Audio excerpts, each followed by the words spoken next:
Dadenko, vous recevez ce matin Dora Mouton et Marguerite Stern. Les auteurs, autrices, vous ferez comme vous voudrez, du livre par qui le scandale arrive, Transmania, enquête sur les dérives de l'idéologie transgenre, livre paru chez Magnus. Bonjour Dora Mouton. Bonjour. Et bonjour Marguerite Stern.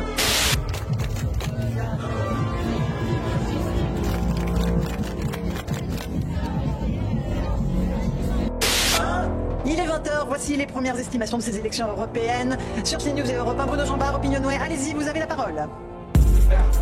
Gouvernement national avec 33,3%. Emmerde, le Front National et la jeunesse. Emmerde, le Front National et la jeunesse. Emmerde, le Front National et la jeunesse. Emmerde, le Front National.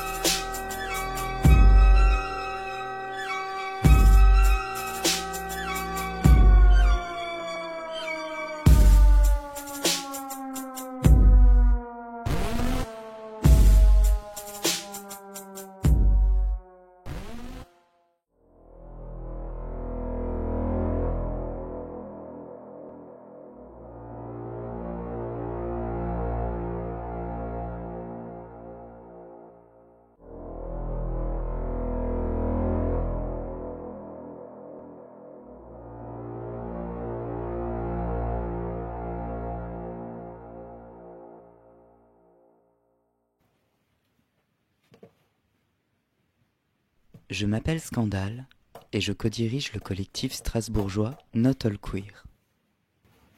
Je suis avec Mathieu, président de Festiguer et organisateur de la Marche des Visibilités 2024 à Strasbourg. Bonjour Mathieu. Bonjour. Comme beaucoup, j'ai participé cette année à la Marche des Visibilités 2024 à Strasbourg. Ce qui est cool, c'est qu'évidemment, c'est un espace où on peut se sentir nous-mêmes, on peut se sentir queer, on peut être visible sur l'espace public. Donc évidemment, c'est toujours un shoot de bonheur et d'amour.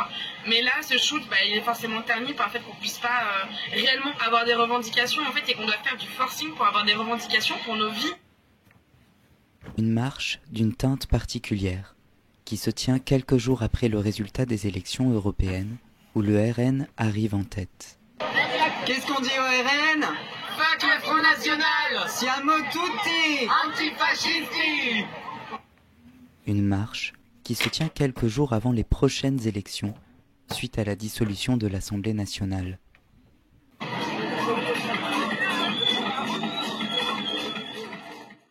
Une marche qui, qu'on le veuille ou non, nous rappelle nécessairement les origines mêmes de la Pride, le 28 juin 1969. Antifascisti. Siamo tutti antifascisti. Une Pride qui, du reste, s'organise sous tension. Il y a celles qui voudraient voir cette marche radicalement politisée, et d'autres qui veulent, dans ce contexte inquiétant, trouver là un moment de joie et de fête. J'ai souhaité documenter cette marche si particulière. À l'aide de beaucoup d'entre vous, j'ai pu récolter nombre de documents m'ayant permis de construire cette rétrospective. Ce reportage tente ainsi d'être une petite lumière portée sur une marche bien singulière. De Stonewall à Strasbourg, que reste-t-il de l'esprit de la Pride ? Dans ce contexte singulier, comment chacun et chacune se sont emparés de la marche pour célébrer ensemble ou lutter ardemment ? Et si la Pride ne devait pas être ou politique ou festive, mais qu'elle pouvait allier les deux aspects et en faire la force même de l'esprit des marches de visibilité. Cette force que l'on retrouve d'une année sur l'autre. Cette force qui, aujourd'hui, nous est tellement nécessaire. Cette force particulière qui nous invite à livrer bataille sans rien perdre de nos combats comme de nos sourires. De Stonewall à Strasbourg, une tradition semble bien, malgré tout, s'être transmise jusqu'à nous.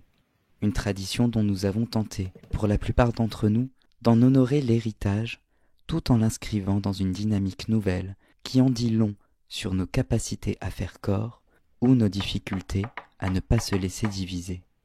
Retour sur une marche qui aura, sans doute, marqué les esprits.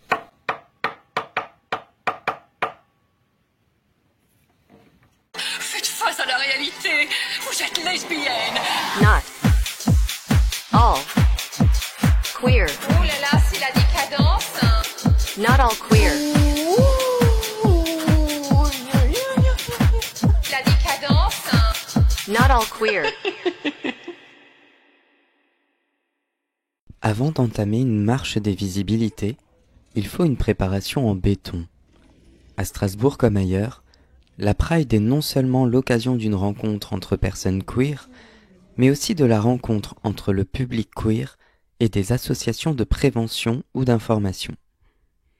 Dès 9h du matin, mon petit espion Benjamin Ledigue se rend sur place pour aider à l'installation et m'en fournir quelques images. Je crois que ce rôle de reporter assistant lui plaît plutôt bien.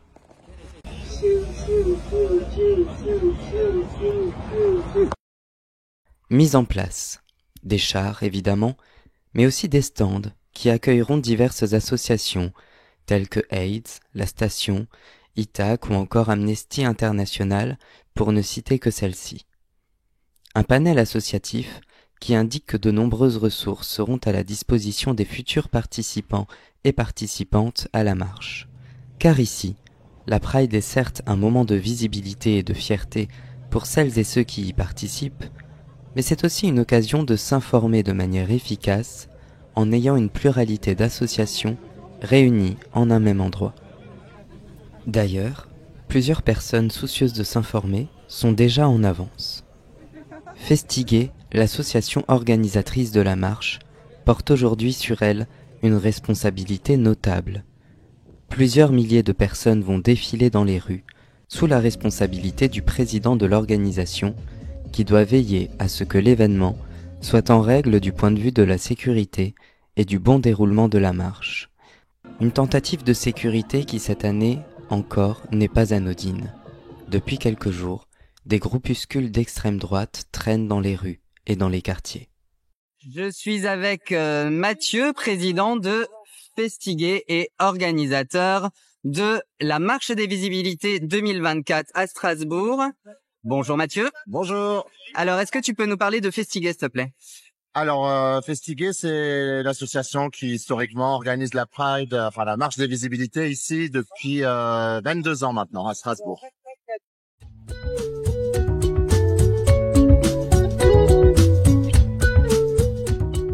Ce qui me frappe avant tout, c'est que malgré le contexte, l'heure reste à la fête. Nombreux et nombreuses sont ceux qui ont décidé que l'actualité n'enlèverait rien à leur joie. En ce début de marche, je demande à mon assistant Benjamin d'aller prendre la température. Hello Jérémy, aujourd'hui on se retrouve à la Pride de Strasbourg 2024. J'ai quelques questions à te poser, est-ce que tu es chaud pour me répondre? Vas-y. Alors, première question, qu'est-ce que c'est la Pride pour toi? Qu'est-ce que ça représente? Qu'est-ce que c'est Pour moi, c'est une marche de soutien pour les LGBT. Et un moment de rencontre. Et en vrai, c'est vraiment un moment où on est vraiment en valeur. Et c'est vraiment agréable. Et qu'est-ce qu'elle représente cette année particulièrement? Est-ce que pour toi, c'est différent cette année dans le contexte actuel? Non. La Pride? Non. Pour toi, c'est pas différent? C'est pas différent. Enfin, pour l'instant, c'est pas différent. Peut-être que je vais dire, cette année, c'était différent. Tu le verras peut-être après. Ouais, c'est ça. Durant la Mais marche. là, sur le ressenti pour l'instant, actuellement, non. Et d'après toi, sur le papier, est-ce que la Pride ça devrait être festive ou ça devrait être politisé, une marche politique ou juste une marche où on se rassemble et on fait la fête tous ensemble? Moi, j'irais plus à côté, marche festive. Parce que nous, justement, les LGBT, on est plus dans le côté amusement, dans le fun et toujours les trucs trop sérieux, à un moment, c'est chiant. Et donc, c'est bien d'avoir un sort de soutien beaucoup plus léger où c'est plus fun. Et un événement juste pour être visible aussi, voilà, pour exister. Trop bien, merci beaucoup Jérémy. Bonne Pride. Mais au-delà de la fête, une certaine conscience politique semble bien être présente dans les esprits. Comme chaque année, nous on vient à la Pride pour défendre nos droits, nos valeurs, et puis justement être en communauté avec tout le monde, pouvoir aussi faire la fête, c'est ça être ensemble.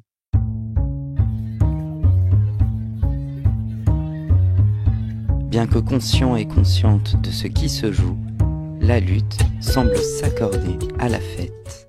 Benjamin, je suis là, scandale. Tu as le droit de me mordre. C'était super, c'était excellent. C'est ma 3e Pride, je crois, dans ma vie, et de mieux en mieux, je me sens chez moi, dans ma communauté, en sécurité, et de voir des gens qui appartiennent à ma communauté tous rassemblés à l'endroit, ça me réchauffe le cœur, vraiment, c'est incroyable. C'était festif ou politique? C'était vachement festif, mais on voyait que les pancartes étaient vachement politiques. Donc je pense que les gens se sont amusés, mais dans leur cœur, ils savaient que ça avait une importance tout autre que d'autres années où on n'a pas les mêmes problématiques que cette année. Super. Merci Benjamin. Allez, t'as le droit de me mordre une dernière fois. Mon petit reporter Benjamin a du mordant, oui, mais il a aussi une sacrée conscience de ce qui se joue aujourd'hui. Entre fêtes et revendications, la Pride laisse en lui un souvenir singulier.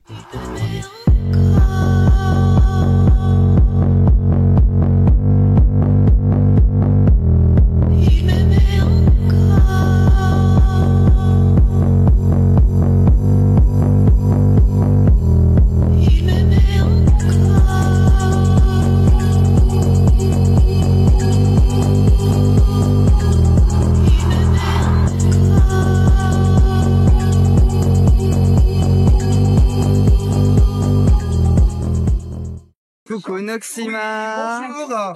Ah voilà la reine lookée avec des membres de la Home Asso. Alors Noxima, cette Pride cette année, elle signifie quoi pour toi?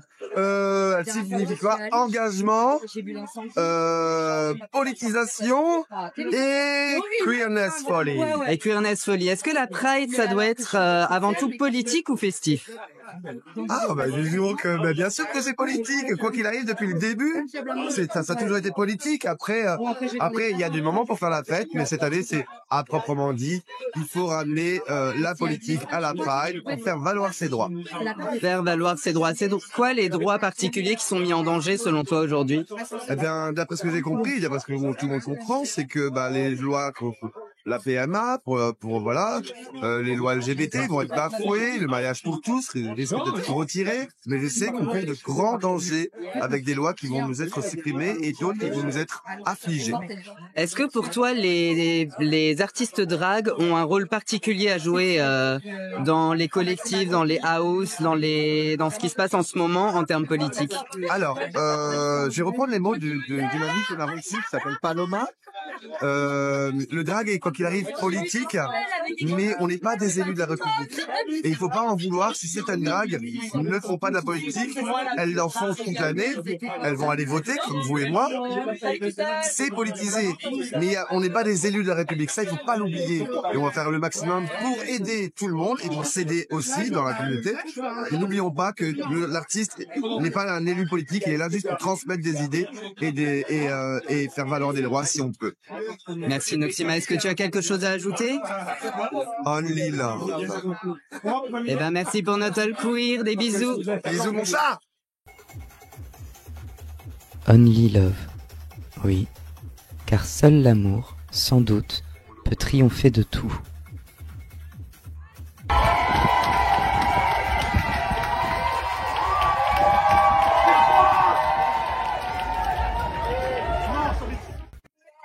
Pastel de nada. Tu reviens de la Pride, t'en as pensé quoi? Eh bien, c'était assez agréable d'avoir le petit pink bloc en avant de la manif, car on a pu hurler nos races, tout ce qu'on pouvait. Est-ce qu'une Pride, ça doit être plus politique ou festif? Ben, ça peut être les deux, c'est ça qui est super, on l'a prouvé encore aujourd'hui.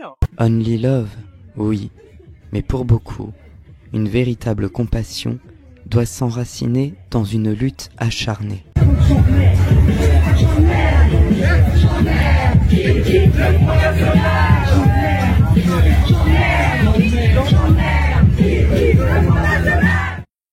Alors Orchidée, bonjour. Hello.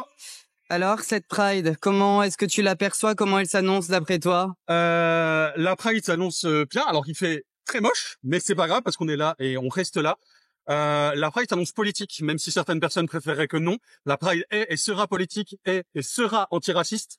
On va tracter toute la journée contre l'extrême droite pour faire voter Front Populaire. On prend l'initiative de faire voter Front Populaire.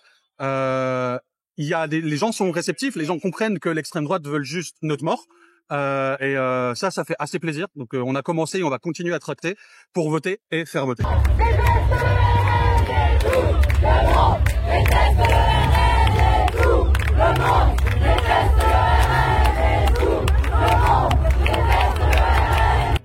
Bien que la lutte semble au cœur de la fête, certaines personnes regrettent que l'organisation n'ait pas souhaité politiser davantage la marche. Salut Miskine. Salut. Comment tu vas en ce jour de Pride? C'est mitigé quand même, hein. Finalement, l'extrême droite est aux portes de nos institutions républicaines les plus importantes. Et on a une Pride pas très politique, donc c'est mitigé. C'est mitigé. En quoi la Pride n'est pas très politique selon toi cette année? Cette année, donc le mot d'ordre déjà, hein, parce qu'on va parler de sport, hein, parce qu'évidemment c'est bien le sport qui nous intéresse en cette année. Il y a des lois transphobes qui sont passées, le livre le plus transphobe qu'on ait jamais vu en France qui est passé. Mais on va parler de sport parce que c'est bien ça qui nous intéresse visiblement. Donc déjà le mot d'ordre est pas très politique. Petite cerise sur les gâteaux, la référence à Nike. En plein génocide palestinien, c'est un bonheur. Non, et puis au-delà de ça, effectivement, il y a aussi, du coup, aujourd'hui, il y a une autre marche qui se fait en parallèle pour lutter contre l'extrême droite, donc avec les syndicats et le nouveau Front populaire. Et donc, Festigué a refusé que cette marche rejoigne la Pride parce que ça doit rester apartisan. Donc, sauf qu'apartisan ne veut pas dire apolitique. Donc, plein de collectifs se sont organisés pour quand même avoir des revendications politiques autres que les 400 mètres haies. Mais c'est quand même triste de devoir faire du forcing comme ça, alors qu'on aurait pu organiser les choses en amont. Et en fait, on peut changer le mot d'ordre en dernière minute, on peut s'organiser en dernière minute. Vu les événements, on n'a plus le luxe d'attendre. Là, faut y aller, c'est maintenant. Et cette marche des visibilités, pour toi, est-ce qu'elle est réussie? C'est une très belle marche de visibilité, oui, elle est réussie. Et j'espère qu'elle portera ses fruits, que les gens iront voter intelligemment contre les partis anti-personnes LGBTI le 30 juin et le 7 juillet. Donc, il y a plusieurs personnes de la communauté queer qui ont critiqué Festigué par rapport au fait de pas prendre clairement position pour le Front populaire. À Festigué, vous avez fait le choix d'être apolitique. Est-ce qu'on peut vraiment être un collectif queer apolitique?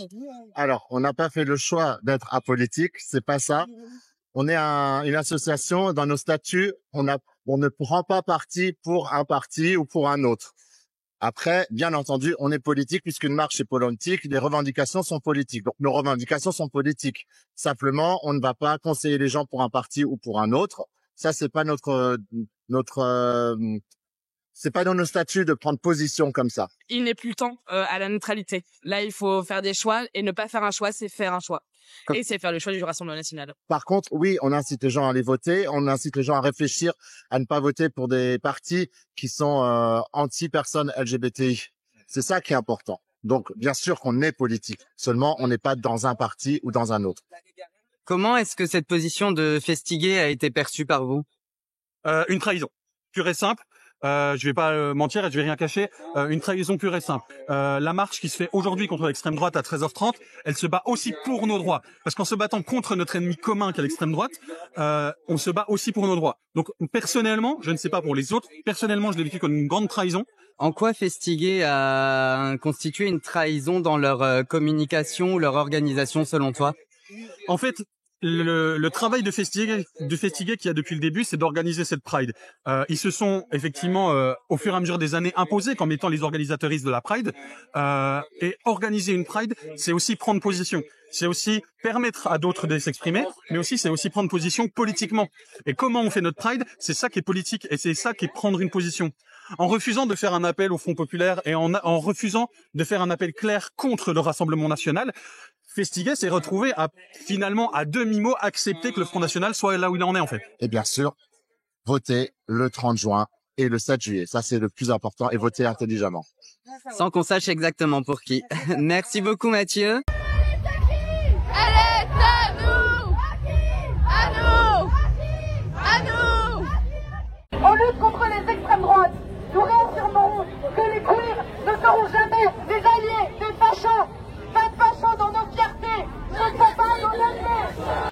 Quand tu vois une Pride comme ça, c'est quoi que tu ressens de bon et de moins bon? Qu'est-ce qui est cool et qu'est-ce qui te manque?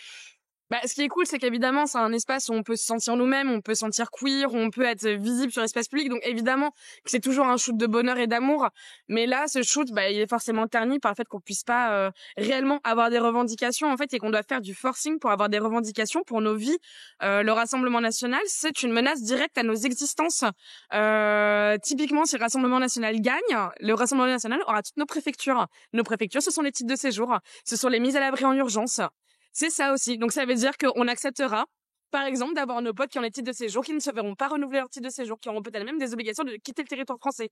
C'est par exemple aussi accepter que nos potes qui sont à la rue, qui pour le moment n'ont pas d'hébergement, bah vont encore plus galérer pour avoir un hébergement. Je dis ça, c'est mon métier. Je travaille dans l'hébergement et dans le social, et ça va être grave en fait. C'est pas juste une question de principe. Et puis, de manière moins pratico-pratique, bah c'est aussi des lois qui vont passer, des lois encore plus transphobes, peut-être même un retour en arrière par rapport au mariage pour tous. En tout cas, c'est une promesse électorale de Marine Le Pen. Un retour en arrière pour la PMA, ce sont nos projets de famille qui sont mis en danger, ce sont nos projets de vie, c'est grave. Miskin, qu'est-ce que tu penses des personnes qui viennent ici essentiellement pour faire la fête? Est-ce que tu leur en veux? Est-ce que tu les comprends? Est-ce que la fête doit être mise un peu au banc cette année selon toi? Mais en fait, je vois pas pourquoi il faut faire un choix. On peut faire la teuf de manière politique. Ce soit par exemple, du coup, avec la House of Diamond et Dragadelph, on va organiser une post-pride. On va faire la teuf, hein, mais de manière politique. En fait, je comprends pas pourquoi on nous demande de faire un choix. Je vois pas pourquoi faire quelque chose de politique, c'est forcément faire quelque chose de chiant. On peut faire la fête en étant politique. Enfin, par exemple, quand on est drag artiste, l'essence même de ce qu'on fait, c'est faire la teuf de manière politique. Donc, je vois pas pourquoi là, tout d'un coup, faudrait faire un choix entre les deux. On peut être politique, on peut faire la teuf. Et oui, j'en veux à ceux qui viennent à la Pride juste pour faire la teuf. Parce que c'est une non prise de position, et cette non prise de position, elle est grave. Elle est grave. Là, le jour, je disais, enfin là, tout à l'heure, je disais l'article de 89 où Flora, du coup, donc la présidente de la station, disait qu'en 1930 aussi, il y avait des gays qui étaient soit pro-nazis, soit juste neutres. Ils ont quand même aussi fini dans les chambres à gaz. Donc, à un moment, en fait, votre décision, elle doit être prise, elle doit être faite. Là, maintenant, vous avez plus le choix et vous êtes autant dans le même bateau que nous. Et on est tous dans ce bateau qui est en train de se noyer, qui est en train de plonger au fond de l'océan. Et là, c'est maintenant qu'il faut se réveiller. Il y a plus le choix.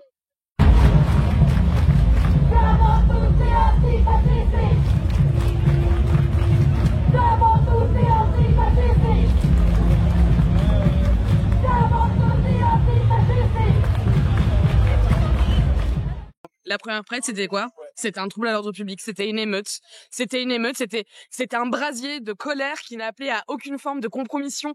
Donc, je vois pas pourquoi, là, 55 ans plus tard, on doit se mettre à être policé, on doit se mettre à être poli, on doit se mettre à être gentil. Historiquement, une émeute. Oui. Une façon de ne pas demander la permission à être, à vivre, à aimer et à s'aimer soi-même. Toutefois, une partie de moi se demande si les marches qui s'ensuivent jusqu'à aujourd'hui, sans émeute mais déterminées, ne sont pas une réussite. Car après tout, quand bien même l'organisation fait le choix de ne pas être partisane, je vois partout, en me baladant, des revendications très claires des participants et des participantes. Que ces revendications puissent s'exprimer dans un espace un peu sécure, n'est-ce pas le symbole même que, malgré l'inquiétude légitime qui plane, nous avons su nous faire une place. L'amertume s'entend, mais ce que je vois aussi, c'est que sans plus demander la permission, nous nous emparons tous, nous-mêmes, de cet événement, en faisant fi des mots d'ordre. Vous participez donc à la Pride à Strasbourg. Qu'est-ce qu'elle a de particulier pour vous cette année, cette Pride? Alors, ça va être la première fois qu'on va être sur un char, du coup. Voilà. Et ouais, on attend de voir l'expérience que ça va être. Ok. Exactement. Bah, pour moi, c'est ma première Pride, du coup. Donc voilà, ça va être d'autant plus intéressant à voir. Super. Comment ça se passe. Est-ce que la Pride doit être festive ou politique? Les deux. Absolument. Je pense que l'un ne va pas sans l'autre pour la Pride dans tous les cas. Vous êtes à la Pride à Strasbourg, on est en 2024. Qu'est-ce que cette Pride représente de particulier pour vous cette année? L'espoir, je dirais, surtout vu les élections dernières. Ouais. Bah moi c'est la fierté, c'est à montrer comme je suis parce que comme beaucoup de personnes comme nous, on a subi du harcèlement, de la discrimination et aujourd'hui c'est une journée spéciale, c'est un mois des fiertés où on peut être qui on veut. Sans se poser de questions et je trouve ça juste génial en fait qu'on puisse tous se rassembler comme ça. Moi, c'est ma première Pride, donc j'ai un ressenti un peu plus personnel, mais J'ai l'impression d'être... C'est étrange de voir autant de gens aussi différents et aussi eux, en fait. C'est des trucs qu'on met trop peu en avant, des attributs, des caractéristiques. Et j'ai l'impression que c'est très libérant. Est-ce que la Pride, c'est quelque chose de politique pour vous? Ah oui, tout à fait. Ouais. Pour ma part, oui. Tout à fait. On revendique nos droits, on revendique qui on est et enfin ça fait avancer les choses. Déjà quand on regarde les origines des personnes qui l'ont créé, c'était quand même un mouvement assez révolutionnaire. Donc je pense que nous on est comme avec le flambeau, on doit le transmettre et faire évoluer encore les idées, faire encore évoluer comment on essaye de le faire. Et de manière générale, je pense qu'on devrait aussi plus s'accepter comme on est. Ça aidera à accepter les autres aussi. Voir que cette Pride est une première pour plusieurs personnes, voilà qui réchauffe le cœur. Voilà qui montre qu'indépendamment d'un contexte particulier, une marche des visibilités porte toujours bien son nom. Qu'importe les difficultés de demain, jeunes et moins jeunes sont déterminés à s'assumer, à revendiquer, à lutter contre l'invisibilisation et la bêtise qui, hélas, règne toujours en maîtresse en tant d'endroits. Depuis Stonewall, quelque chose de beau et de sain a, jusqu'à aujourd'hui, valeur de transmission. À l'origine, le Stonewall Inn était un bar accueillant un public homosexuel. Dans un contexte sociopolitique affligeant, les raids de police étaient monnaie courante contre la population homosexuelle, auquel nombre de droits communs étaient refusés. Mais voici que la nuit du 28 juin 69, c'est la nuit de trop. Un ultime raid de police a lieu. C'est une femme lesbienne qui est la déclencheuse décisive de l'émeute. Alors qu'elle se fait battre par plusieurs policiers, elle crie son désespoir auprès des homos qui ne réagissent pas. « Mais pourquoi vous ne faites rien, les gars ?» s'écrie-t-elle. C'est à cette lesbienne que l'on doit ce feu aux poudres, sur les braises desquelles nous marchons encore aujourd'hui. L'émeute démarre, marquant l'histoire. Une autre femme se démarque clairement, un nom qui nous est devenu familier. Marsha P. Johnson, une femme trans et noire. Dès Stonewall, le message était clair.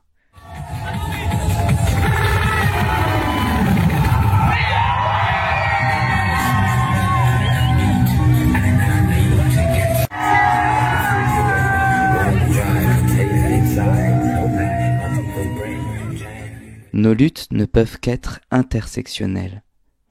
Racisme, sexisme, minorisation des droits queer vont de pair. Nos festivités, peut-être, n'ont rien d'anodin. Elles célèbrent avec joie un terrain déjà gagné. Quant à nos marches, elles n'ont rien perdu, pour autant, de leur politisation. Conscients et conscientes des nombreux combats qu'il reste à mener, nous allions à la fête une détermination sans faille, cette année comme les précédentes. Et Prince Follet, dans un look habituellement cool, j'ai envie de dire. Elle représente quoi pour toi cette Pride cette année? Comme d'habitude, toutes les années, c'est une occasion de représenter, de représenter nos identités, de pouvoir s'habiller comme on veut, de façon un peu plus protégée que d'habitude, parce qu'on est en grand nombre, et de pouvoir revendiquer des trucs avec plein de pancartes, des trucs si possible un peu politiques quand même, parce que ils sont bien gentils de dire que c'est apolitique, mais faut pas abuser non plus, hein. On est là pour revendiquer nos droits.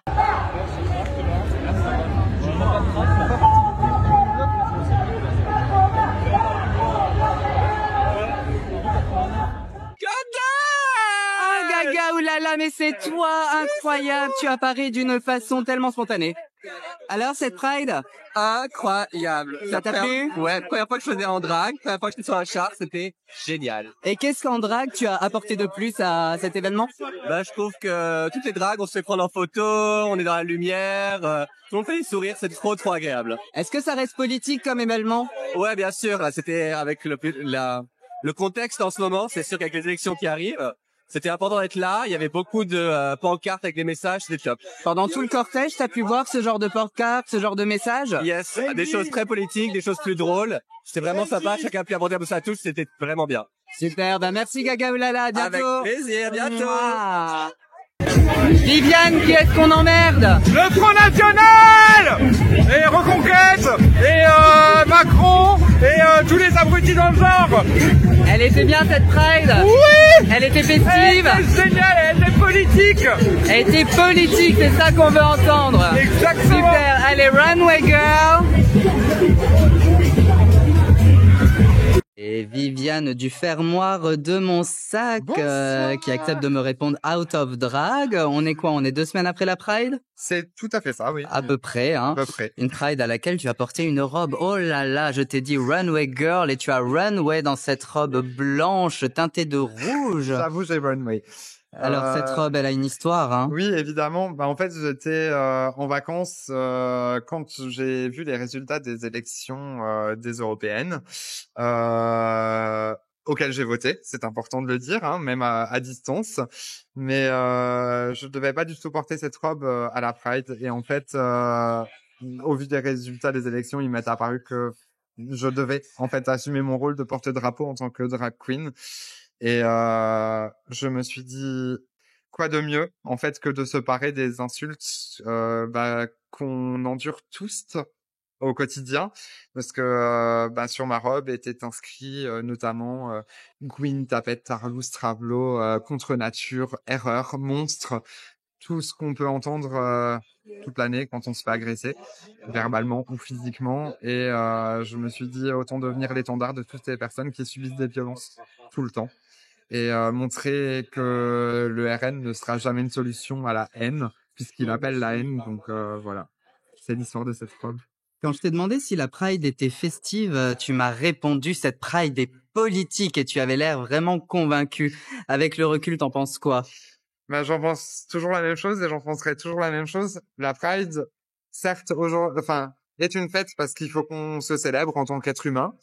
Mais la Pride a toujours été et sera toujours politique. En tout cas, elle le sera tant que ce sera nécessaire. Je pense que ce sera nécessaire encore très longtemps.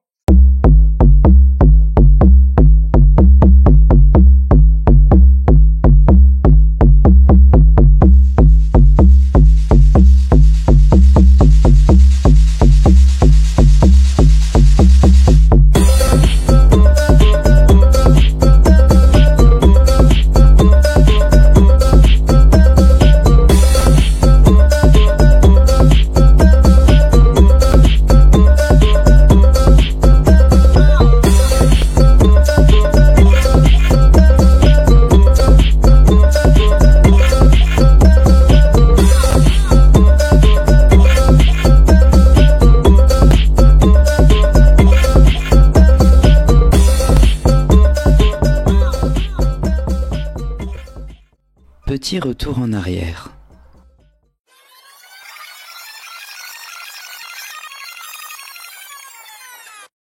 Que dire de la façon dont la marche est lancée, entre fête et inquiétude sociale?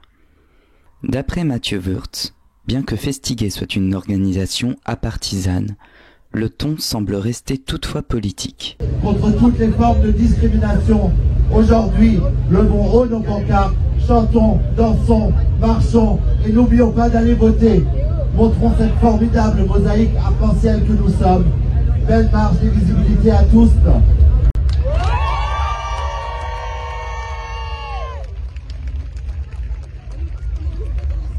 Qu'en est-il du reste du souci que se font les institutions des inquiétudes légitimes qui s'expriment au sein de la communauté queer? Du côté de la ville, la mairie s'engage clairement par le biais de Jeanne Barzéguian qui en est à la tête. Un acte d'amour. Eh bien oui, c'est vrai, c'est un acte d'amour. C'est un acte d'amour que nous nous donnons entre nous. C'est un acte d'amour que nous envoyons à toutes celles et ceux qui nous parlent. C'est un acte d'amour d'être fier et visible. C'est aussi un acte d'amour parce qu'aujourd'hui, c'est la convergence des luttes. Une convergence qui nous donne de l'espoir. Et Strasbourg est et restera une ville refuge pour les personnes LGBTI qui se sont engagées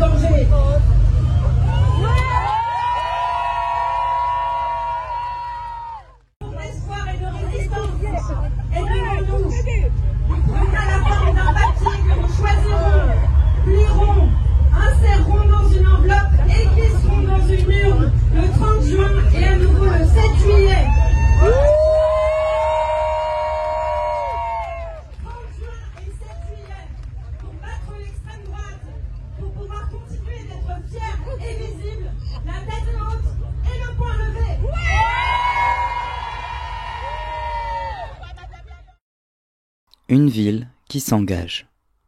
Quoique certains et certaines trouveraient encore cela insuffisant, on ne peut que se réjouir du chemin ainsi parcouru depuis 1969.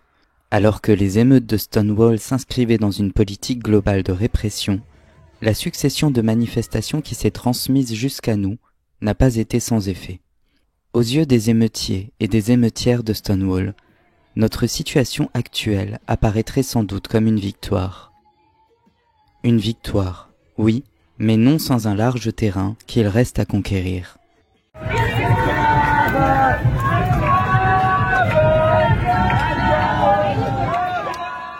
Une victoire, oui, mais dont les fondations restent fragiles et dont les acquis se voient à nouveau menacés par l'histoire.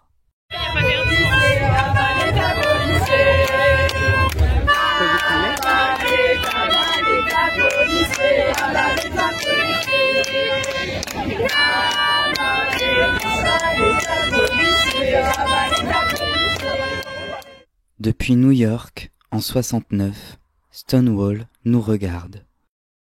Nous sommes chacun et chacune des héritiers, des héritières d'un combat, d'une tradition, de coups durs et de luttes incessantes. Nous sommes les légataires d'une histoire de pleurs que nous avons su transformer en rire.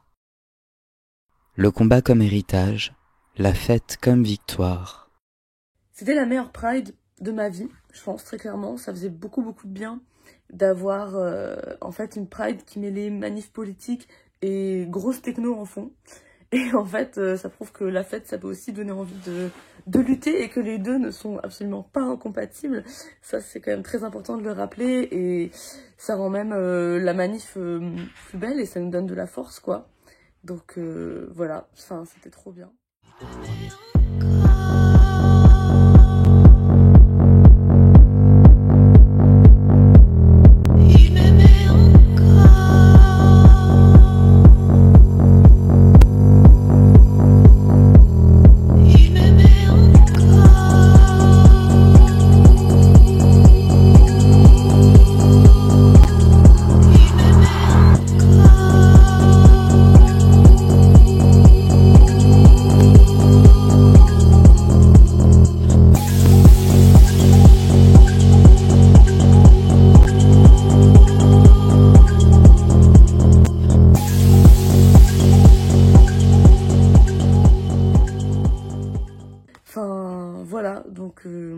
Je suis vraiment très heureux et je crois que c'est la première fois que j'aime autant la Pride aussi et que je suis pas déçue de la Pride parce que souvent je suis très déçue aussi parce que j'étais vraiment impliquée politiquement dedans en fait et matériellement on a conduit des actions et on a eu un impact et j'espère vraiment que ça va continuer et qu'on va rien lâcher. Voilà. Et merci à vous Not All Queer pour ce travail d'archives qui, comme vous le savez, me tient énormément à cœur. Donc merci pour tout et à bientôt. Marsha P. Johnson nous regarde elle aussi. Qu'aurions-nous à lui dire, nous qui, parfois, alimentons encore malgré nous des violences intracommunautaires, des invisibilisations et des mises au ban. En définitive, c'est toute l'histoire qui nous regarde. L'histoire passée, mais également l'histoire future, qui dépendra de nous. Si hier et aujourd'hui sont la lutte, faisons en sorte que demain soit la victoire.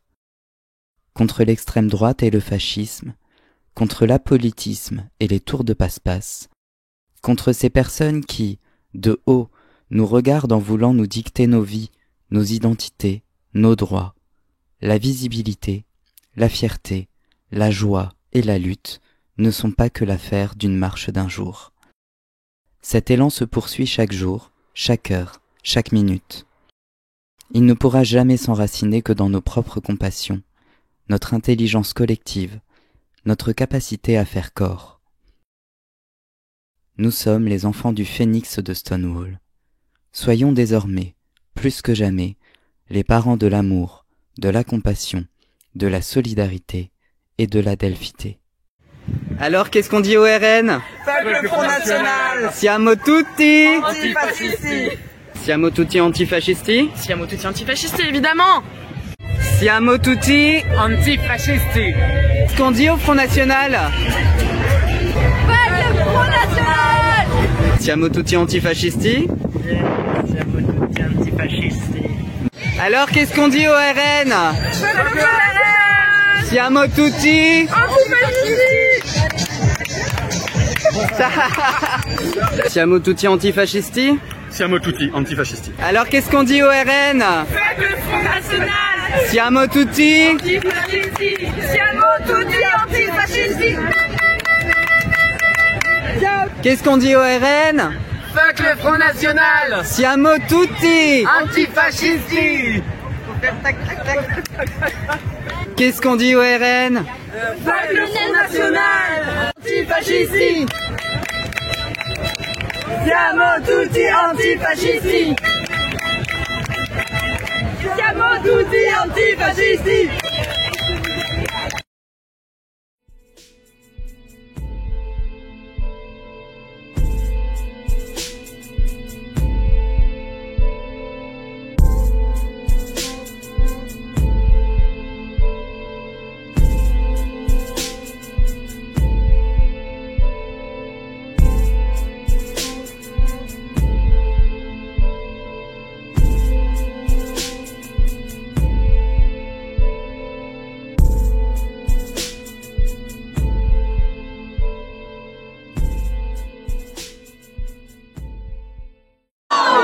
Voilà, la leçon a été bien acquise.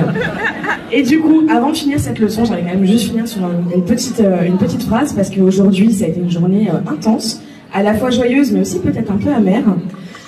Donc comme vous l'avez vu pendant tout notre show, on a essayé de vous défendre l'idée que la Pride, c'était un peu comme notre colloque. Donc c'était un lieu refuge, que c'est un lieu de lutte, que c'est un lieu d'amour, que c'est un lieu de colère. Et que tout ça peut cohabiter dans la joie, la bonne humeur et les flammes. Voilà, on vous laisse sur ces bonnes paroles.